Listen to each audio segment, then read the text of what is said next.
এবার বাংলাদেশে গুমের ঘটনায় ভারতের সম্পৃক্ততা খুঁজে পেয়েছে তদন্ত কমিশন। বিগত 15 বছর শেখ হাসিনার শাসনামলে বাংলাদেশের উপর ভারতের আগ্রাসন ছিল চোখে পড়ার মতো। তবে গুমের ঘটনার মতো এমন ঘৃণিত কর্মকাণ্ডে ভারতের জড়িত থাকার খবর জনমনে ব্যাপক চাঞ্চল্য সৃষ্টি করেছে। দুই দেশের মধ্যে বন্দি বিনিময়ের কার্যক্রম এবং আটক ব্যক্তিদের সম্ভাব্য পরিণতি সম্পর্কে গোয়েন্দা তথ্য তুলে ধরতে গিয়ে কমিশন তাদের প্রতিবেদনে জানায়, বাংলাদেশে গুমের ঘটনায় ভারতের সম্পৃক্ততা জনসমক্ষে একটি আলোচিত বিষয় হয়ে দাঁড়িয়েছে। সাবেক বিচারপতি মইনুল ইসলাম চৌধুরীর নেতৃত্বাধীন 5 সদস্যের কমিশন সম্প্রতি সত্য উদ্ঘাটন শিরোনামে প্রতিবেদনটি রাজধানীর রাষ্ট্রীয় অতিথি ভবন যমুনায় প্রধান উপদেষ্টা অধ্যাপক ডক্টর মোহাম্মদ ইউনুসের কাছে হস্তান্তর করেছে।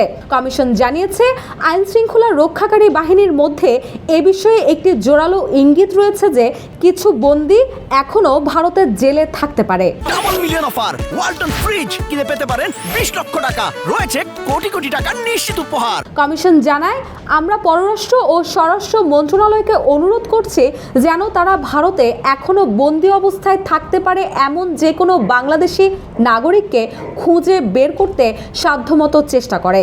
বাংলাদেশের সীমানার বাইরে এই বিষয়টি তদন্ত করা কমিশনের এখতিয়ার বহির্ভূত কাজ। এছাড়াও প্রতিবেদনে উল্লেখিত দুটি বহুল আলোচিত ঘটনা গুমের এই কার্যক্রম কিভাবে পরিচালিত হয়েছিল তা বোঝার জন্য গুরুত্বপূর্ণ প্রমাণ সরবরাহ করে।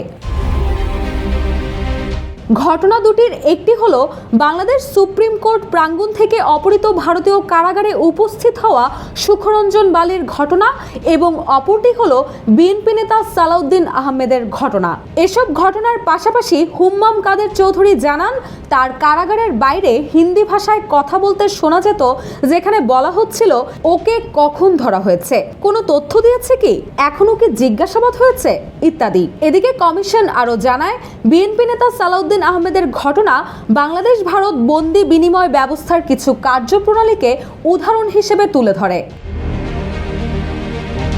2015 সালে উত্তরায় লুকিয়ে থাকা অবস্থায় আটক হওয়ার পর তিনি জানান, তাকে একটি পরিত্যক্ত সেলে আটক করে রাখা হয়েছিল, যেখানে মেঝেতে একটি গর্ত ছিল যা টয়লেট হিসেবে ব্যবহৃত হতো। তাকে দেওয়া কম্বলটিতে টিএফআই অক্ষরগুলো লেখা ছিল, যা টাস্ক ফোর্স ফর ইন্টারোগেশনের ইঙ্গিত বহন করে। তারা জানায়, ওই সময় একমাত্র সক্রিয় টিএফআই কেন্দ্রটি ছিল র্যাব গোয়েন্দা শাখার তত্ত্বাবধানে, যা র্যাব সদর দপ্তরের অধীনে পরিচালিত হলেও এটি ঢাকার উত্তরায় র্যাব 1 ব্যাটালিয়ন সদর দপ্তরের একটি প্রাচীর ঘেরা স্থাপনার ভিতরে ছিল।